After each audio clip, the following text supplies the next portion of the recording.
नाम मुबीन है और मेरे साथ आज दानियाल लीड सिंगर धूल के और मैं धूल में ड्रम्स प्ले करता हूँ। आज का हमारा मकसद इस छोटे से सेशन का या आप इसको टॉक शो कह लें ये है कि हम लोग थोड़ी सी अवेयरनेस लोगों को दें अपनी म्यूज़िक के बारे में, कुछ सूफ़ी पोइट्री के बारे में और कुछ ऐसे सवाल जो कि मेरे दिमाग में बहुत से जो मैं पूछना चाहता था और एक जनरल ऑडियंस के पर्सपेक्टिव से जो कुछ क्वेश्चंस हैं वो आज हम लोग डिस्कस करेंगे। दानियाल, नोइंग द फैक्ट कि इसको नॉलेज मुझसे तो डेफिनेटली बहुत ज़्यादा, लेकिन क्योंकि इसने सूफीज़म को अच्छे तरीके से पढ़ा हुआ है इन डेप्थ, तो कुछ क्वेश्चन जो मैं पूछूंगा उसके जवाब दानियाल हमें देगा। और अगर कोई भी क्वेश्चन इस वीडियो के एंड में आप चाहते हैं कि आपके भी हों रिलेटेड टू इस पूरे टॉक शो के, आप भी हमें कमेंट में ज़रूर बताएं ताकि हम लोग इस चीज़ को कैरी ऑन करें। सो दानियाल, मेरा आज का फर्स्ट क्वेश्चन जो है वो इस चीज़ के ऊपर है कि जो सूफी पोइट्री है ये बार बार क्यों गाई जाती है? ये एक बड़ा कॉमनली आस्क्ड क्वेश्चन है, मुझे बहुत सारे लोगों ने पूछा कि जी बार बार लोग डिफरेंट अंदाज में पूछते हैं। कुछ मुझे कहते हैं कि बार बार वही बाबों की बातें, वही बार बार। आई एग्री, ये इसमें सच्चाई है कि ये बार बार होता है। अब उसमें मैं अगर इसकी हिस्ट्री को थोड़ा सा एलैबोरेट करूँ ना, तो मैंने ये देखा है कि हर एरा के म्यूजिक के अंदर ये पोइट्री आ जाती है, बैठ जाती है कहीं ना कहीं। ओके, इसको रिपीट करने का मकसद ये है कि इसके अंदर, इन वर्ड्स के अंदर ना बहुत सारी विजडम की बातें, ठीक है। मतलब ये पोइट्री ऐसी है कि जिसको पढ़ के मैंने अपनी लाइफ को शेप किया। कई जगहों पे मैंने बहुत सारी चीज़ें, जब मैं मतलब क्राइसिस में गया अपनी ज़िंदगी में, बहुत सारे क्राइसिस मैंने फेस किए पर्सनली, तो मैंने इस तरह के अल्फाज, मतलब ये शायद एक पोर्शन उस पोइट्री का है जो मैं स्टेज पे गाता हूँ या जो मैं बैंड के साथ करता हूँ। लेकिन सूफी पोइट्री जो है इन जनरल, इसमें मतलब आप कह लें कि इंसान के ना दो स्टेट्स होती है, एक इंसान की रूह होती है और एक इंसान का जिस्म होता है, ठीक है। तो इसने मतलब मेरी रूह को over the period of time के साथ साथ इसने मेरी रूह को बहुत पॉजिटिवली इसने मेरी रूह को इफेक्ट किया। बहुत सारी चीजें मैंने इस पोइट्री के अंदर से सीखी, ठीक है, और वो अभी मेरी जिंदगी का पार्ट है। तो अगर मैंने अपनी जिंदगी किसी पोइट्री को पढ़ के सीखी है, हाँ, तो उस पोइट्री के अंदर कुछ ना कुछ ऐसा है कि वो किसी की जिंदगी बदल सकती है। कहीं ना कहीं तुम्हारी बात बिल्कुल ठीक है कि ये कहीं ना कहीं आपको ये वर्ड्स लीड ऑन कर रहे होते हैं। There is something behind it coming to. फिर इसी पोइट्री के अंदर अगर मैं एक और बात बताऊं कि हर सूफी पोइट्री, ये मतलब कुछ छोटे छोटे हिडन फैक्ट्स हैं सूफी पोइट्री के बारे में जो मुझे पढ़ के बड़ा अच्छा लगा। कि जैसे बुल्ले शाह को पढ़ो तो बुल्ले शाह लाल शाहबाज का जिक्र कर देता है, ओके, तो फिर आप लाल शाहबाज को पढ़ते हो, ठीक है, ठीक है। इसी तरह आप अमीर खुसरो को पढ़ते हो तो वो ख्वाजा मोइनुद्दीन चिश्ती का जिक्र करता है, ठीक है। तो आपको एक सूफी दूसरे सूफी से मिलाता है। जैसे अगर आप पर्शियन कल्चर में पढ़ो तो आपको रूमी शम्स तबरेज से मिलाता है। तो ये एक इस तरह, ये मतलब एक रेपिटिशन है। हर सूफी की लाइफ के अंदर भी एक तरह के वाकयात, एक तरह की चीजें हैं। तो इन लोगों की पर्सनल लाइव्स भी बहुत अट्रैक्टिव है। अगर हम कभी, हमें टाइम मिला या अगर हमें मौका मिला तो हम किसी दिन सूफी पोइट्स पे भी बात करेंगे। लेकिन हर पोइट की जिंदगी को पढ़ना भी जो है, उसके अंदर भी बहुत सारे हिडन मैसेजेस आपको मिलेंगे, ओके, ठीक है। जैसे बुल्ले शाह खुद सैयद था, अच्छा, वो पास जाते थे जिनका नाम शाह अनायत था, कि वो उनके पास एजुकेशन लेने जाते थे, तो इनके खानदान वाले उनको कंडेम करते थे। वो कहते थे कि जी आप सैयद हैं, ठीक है। जो आपने एक कलाम सुना होगा, बुल्ले नु समझावना पहना दे पर, मूवी में। तो वो बुल्ले शाह ने जब जाके शाह अनायत को रिफ्यूजल दिया, तो शाह अनायत ने आगे से उसको कहा कि तू बुल्ले शाह नहीं, तू बुल्ले है, मतलब ये पंजाबी की टर्म है, ठीक है। तो पॉइंट ये है कि इनकी लाइफ स्टोरीज भी आपको, जैसे ये चीज हमें क्या सिखा देती है कि ये जो कास्ट सिस्टम को कंडेम करना, ठीक है, कि यार वो और आई है तो वो इल्म में कैसे हमसे अच्छा हो सकता है। हालांकि इतना बड़ा नाम बुल्ले शाह, ठीक है। और फिर बुल्ले शाह और शाह अनायत की स्टोरी बहुत एक्साइटिंग है। वो फिर वही बात है, हम कभी टाइम मिला तो एक बड़ा इम्पोर्टेंट सवाल है जो कि मैं पूछना चाहता हूँ तुमसे, और वो ये कि ये जो सूफी पोइट्री है इसमें ये इश्क का वर्ड क्यों यूज होता है? अच्छा, इश्क जो है ना, इश्क मेरे ख्याल से सूफीज्म एक तरह से देखा जाए तो इश्क से शुरू होता है, ठीक है। इस पे बहुत ज्यादा लिखा गया है, ओके। अब इश्क जो है उसकी डेफिनेशन, एक डेफिनेशन अगर कोई मुझे पूछता है, नॉर्मली लोग इसको जब लिटरेचर में जब हम आते हैं तो इश्क को सिंपली लव के साथ कर दिया जाता है। इश्क जब सूफी इश्क को लिखते हैं तो वो एक बहुत बड़ी टर्मिनोलॉजी, ठीक है। जब पोइट्स जब इश्क को डिस्क्राइब करते हैं, सिर्फ सूफी पोइट्स ने इश्क में नहीं लिखा। ओके। बहुत सारे ऐसे पोइट्स थे जो सूफी नहीं थे, मतलब वो सूफी होना क्लेम नहीं करते थे, बट उन्होंने इश्क पे बहुत ज्यादा लिखा है। अब इश्क के दो ब्रांचेस। एक मिनट, इस दो ब्रांचेस से पहले मैं एक सवाल करना है। ये जो इश्क और आशिक बेसिकली होता है, ये आशिक कौन सा वाला है? क्योंकि जिस तरह मैं भी, मुझे इतना नहीं पता सूफी म्यूजिक का, ये आशिक ये वो वाला है जो कि दो लोगों को आपस में एक दूसरे को पसंद, ये वो वाला आशिक है, ये कोई और आशिक की लेवल कुछ और है? अब ये एक बड़ा इसको सही तरह एक्सप्लेन करना है, क्योंकि इसमें मेरे भी बहुत से डाउट्स है, क्योंकि कुछ गानों में आपको समझ नहीं आ रही होती है, आप गा जाते हो, बंदा फिर सोच रहा था ये उसके लिए था, ये उसके लिए था, तो कंफ्यूजन। अब जैसे इसमें ये है कि देखें, इश्क जो है ना वो दो ब्रांचेस हैं। एक को हकीकी कहा जाता है पोइट्स, ठीक है। एक को हकीकी कहा जाता है और एक मजाजी कहा जाता है। ठीक है। अब मजाजी उसको कहा जाता है जो आपको किसी इंसान से होता है, ओके, ठीक है, और हकीकी उसको कहा जाता है जो आपको एक हकीकत से निकला है वर्ड, जो आपको खुदा से होता है। मजाजी बेसिकली वो इंसान जो कि हर इंसान को होता है, मतलब हाँ, ये मतलब दो ऑपोजिट से जो हाँ, जब आप इश्क के मजाजी पे रेफर करते हो तो वो आप किसी इंसान से बात कर रहे हो। ओके। जब आप हकीकी की बात करते हो तो आप किसी स्टेट, किसी एंटिटी से, खुदा से। ओके फाइन, ठीक है। लेकिन अब इसके अंदर एक बहुत इंटरेस्टिंग बात ये है कि दोनों इश्क ठीक है, अगर मैं कहूँ कि ये मजाजी फजूल है, हाँ। हकीकी ठीक है, हाँ। ये मतलब ये सिंपली कहना जो है ना, ये इतना आसान मेरे लिए नहीं।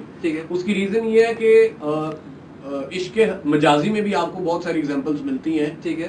कि जैसे एक टर्म बाबा बुल्ले शाह की अगर मैं कहूँ तो सानू किबले ते काबे सोना यार दिसेंदा। अब ये वो मैंने लोगों को इश्क के मजाजी से भी कनेक्ट करते देखा और ये मैंने हकीकी से कनेक्ट ठीक है। देखा, और ये बहुत सारे पोइट्री में आपको मिल भी जाएगा। ठीक है। ओके। ठीक है। अब वो इश्क कैफियत है बेसिकली। ठीक ये जो है। इश्क आपने पूछा कि इश्क क्या है, इश्क बेसिकली ये कैफियत है। ठीक है। ठीक है। और मजाजी में जब आप टेल्स पढ़ते हो, जिस पर आप हमें जब हीर रांझा पढ़ाया जाता है तो बताया जाता है कि जो आपका रांझा था वो तख्त हजारे का शहजादा था। अच्छा। तो वो अपना तख्त छोड़ के जब हीर के पास आता था तो वहां पे भैंसें चराता था।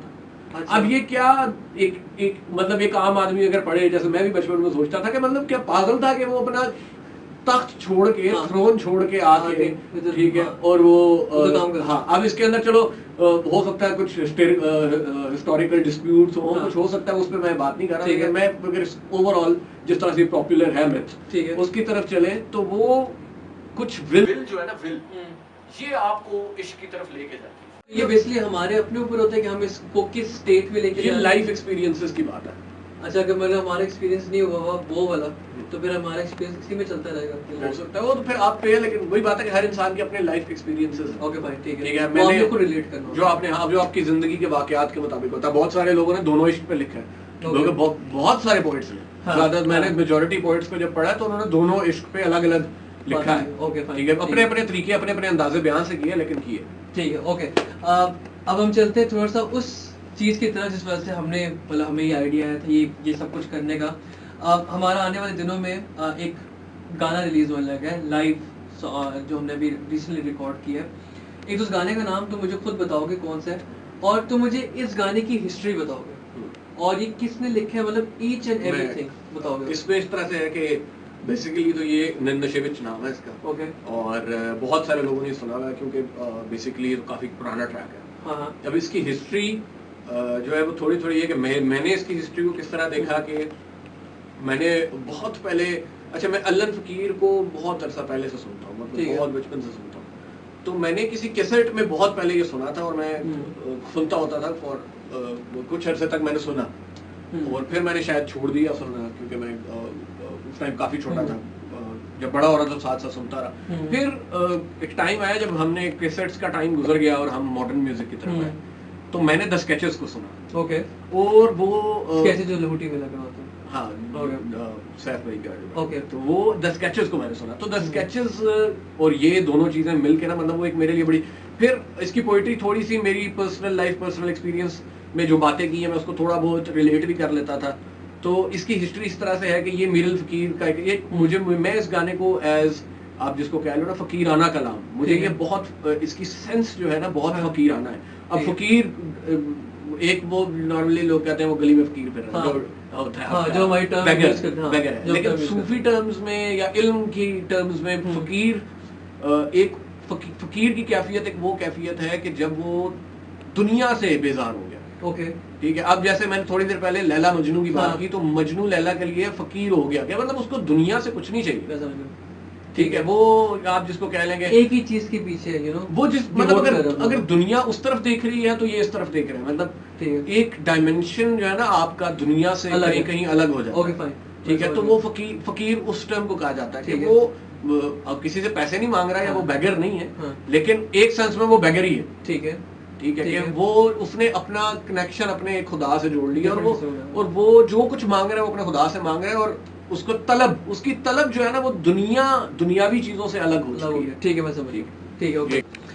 एक सवाल है जो कि वो डिफरेंट है, वो ये कि जो हमारी आजकल की जो लार्जर पॉपुलेशन है उनका interest from this music to another music वो बड़ा डिफरेंट है। मतलब इस म्यूजिक की तरफ लोग ज़रा मेरे हिसाब से थोड़ा स्लाइटली कम है, लेकिन आहिस्ता आहिस्ता अवेयरनेस आ रही है। मैं कॉन्सर्ट्स पे देखूँ तो लोग इन्जॉय भी कर रहे होते हैं। ठीक है, बहुत से गाने हमारे जो स्पेशली अगर हम लोग किसी और बंदे का भी गाना करें उसको ही पसंद आता है, या हम लोग निंदा शेविच करें वही पसंद, कोई भी गाना आता है। लेकिन मेरा सवाल ये है कि इस तरह के जो क्लासिकल सॉन्ग्स जैसा इसका अलन फकीर का है या और भी बहुत से लोग हैं, इस तरह के जो गाने जो लिखे जा रहे हैं, जो लिखे गए हैं पिछले ज़मानों में, क्या तुम्हें लगता है कि ये गाना लोग सुनेंगे?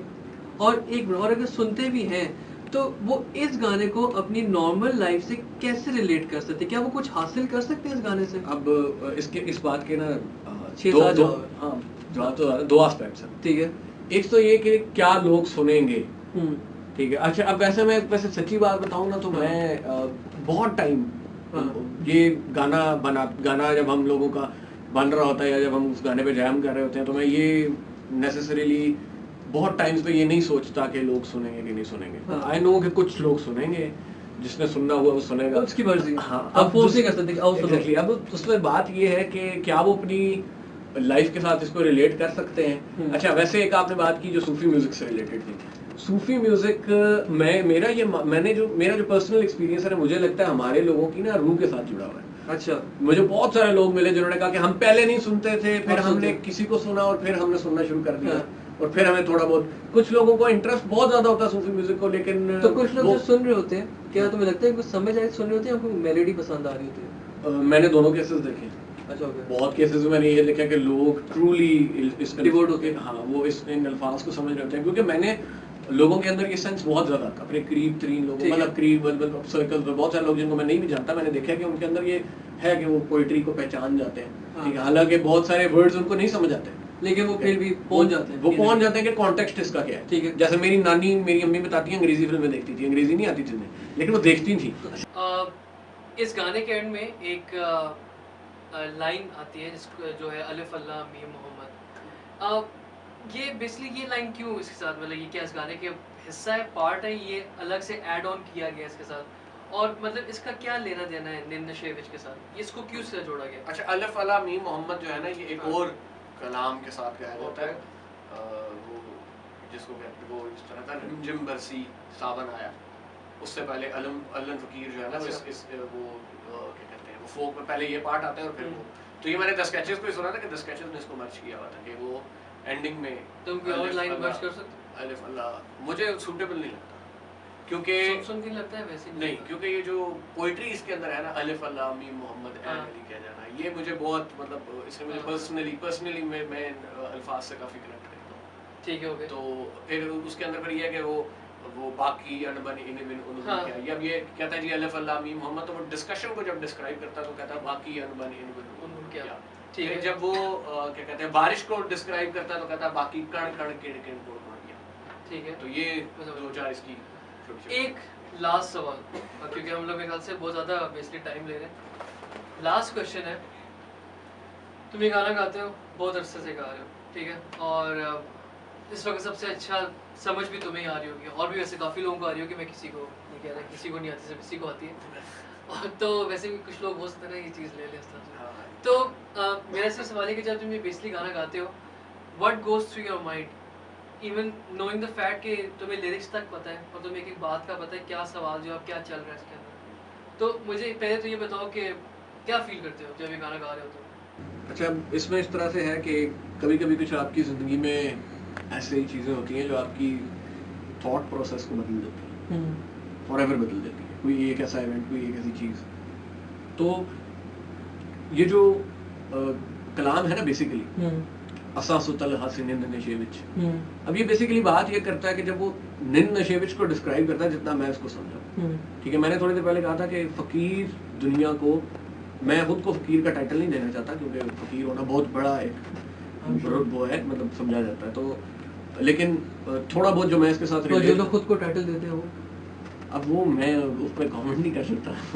मैं वैसे ही सवाल करूं, अच्छा ठीक दे दे, हो सकता है ठीक हो, ओके, मतलब मैं नहीं कहता, हो सकता ना हो, ठीक है, ठीक है। मैं बेसिकली सवाल इसलिए कर रहा हूं क्योंकि I just want to tell everyone कि हम दोनों यहाँ कोई जज करने नहीं बैठे हुए कौन क्या कर रहा है। मैं सिर्फ इसलिए ये सवाल कर रहा हूँ कि हम दोनों, ना ये ना मैं, हम दोनों में से कोई भी किसी को जज नहीं कर रहा। ना इधर हम लोग का ये सेशन क्रिएट करने का इसलिए था कि हम दोनों को बहुत पता है, इसको बहुत पता है, तो इसलिए हम सिर्फ अपनी एक थॉट शेयर कर रहे हैं। अच्छा खैर, तो अब इस तरह से है कि मैंने बहुत सारी चीज़ें क्लोजली इस तरह ऑब्जर्व की कि मैंने बहुत ज़्यादा इसके जो अब ये जो पार्ट कहता है, जब ये ओवरऑल फिनोमेना डिस्क्राइब करता है, तो वो ये कहता है कि हम निन नशेविच में थे। अब बहुत सारे लोगों को मैंने पोइट्री में ये पढ़ा है कि जब वो लिखते हैं तो वो दुनिया की नज़रिए को, जब ये निन नशेविच कहता है ना, हाँ, तो बेसिकली फ़कीर का, जैसे मैंने कहा, डायमेंशन अलग होता है। दुनिया जिस चीज़ को कहती है ना कि ये ख्याली दुनिया है, फकीर उसको इम्प्रैक्टिकल समझता है। मतलब दुनिया जिस चीज को प्रैक्टिकल करती है कहती है, फकीर उसको इम्प्रैक्टिकल कहता है, ठीक है, ओके, ठीक है। और जिस चीज को दुनिया इम्प्रैक्टिकल कहती है, फकीर उसको प्रैक्टिकल, मतलब इसके अंदर फिर बैलेंस है, ठीक है, ठीक है। मतलब फकीर की प्रैक्टिकलिटी जो है ना वो खुद डिस्क्राइब करता है अपने लिए, उसके लिए वो किस चीज को प्रैक्टिकल कहता है, ठीक है, ठीक है। शायद वो एक हकीकत को समझता है ज्यादा बेहतर, ठीक है, या अपने अंदाज में समझता है, तो वो उस जिस चीज को वो अपने अंदाज से समझता है, वो उस चीज पे अपने अंदाज से एक्ट करता है, ठीक है, ठीक है। जैसे उसने कुछ डिस्कवर किया, जैसे उसने मतलब वो खुदा की जात के बारे में सोच रहा था और उसने कुछ डिस्कवरी की, ठीक है, ठीक है, तो उस डिस्कवरी को वो स्पिरिचुअल जर्नी का, तो तुम्हारे लिए भी ये गाना जो गाते तो क्या है? मेरे लिए ये बताओ ना। एक टाइम आया मेरी जिंदगी में जब मैंने स्पिरिचुअलिटी को डिस्कवर किया, ओके, फिर और अभी भी कर, अब तो मैं मतलब वो फिर वो डिस्कवरी ऐसी है कि वो हर टाइम के साथ वो इंटेंस होती जाती है। आप नई नई चीजें ढूंढते हो, नई नई चीजें मिलती हैं, फिर कुछ ऐसा बाद आपको 2 साल पीछे देखते कहाँ से ढूंढते हो? हिफ्ज़ के अंदर, और कहाँ से मिलती है? इल्म के अंदर। गुड, एक सवाल, अजरक क्यों पहनते हो? अजरक के मेरे से बहुत सारे लोगों ने पूछा कि आप सिंधी भी नहीं है तो आप क्यों पहनते हैं? मुझे पसंद है। अच्छा, ओके, और कोई रीजन नहीं? और कोई रीजन नहीं। I guess this is it. हम लोग के क्वेश्चन आंसर्स एक दूसरे के साथ पूरे हो चुके हैं। अगर कोई सवाल है तो लगता है कि मैंने नहीं पूछा तो बता दे, कुछ बात भी करेंगे। नहीं, कोई सवाल अगर आवाम जनता ने, हाँ, अगर नॉर्मल, मतलब नॉर्मल, सारे नॉर्मल है, अगर किसी और ने कोई सवाल करना हो हमसे, या हमने जो इतनी देर से बोल रहे थे, अगर हमारी कोई गलती हो पहले तो प्लीज़, हम दोनों कोई हम परफेक्ट नहीं है, नाम कोई बहुत बड़े आलिम फाजिल है, और इवन के कैमरा मैन की भी इस वक्त हाशा थक गए हैं बिल्कुल। तो मैं इसलिए कहना चाहूँगा कि on a lighter note, I hope कि हमारा आने वाला गाना आपको बहुत पसंद आएगा इंशाल्लाह। और सेंड अस योर कमेंट्स और बताइएगा कि अगर इफ देयर इज एनीथिंग जो कि हमने मिसलीड की है या आपको समझ नहीं, या कंफ्यूजिंग हो, हाँ, या कंफ्यूजिंग हो गया, we would love to answer. और 4 अगस्त को वी रिलीजिंग आवर सॉन्ग निन नशेविच। ये एक छोटा सा BTS था क्योंकि हमने कहा था हम BTS भी डिफरेंट बनाएंगे ड्यू टू क्वारंटीन, और हमने शूट भी खुद किया, रिकॉर्ड भी खुद किया, so everything is done by us. We hope we can make it big this time इंशाल्लाह। Thank you.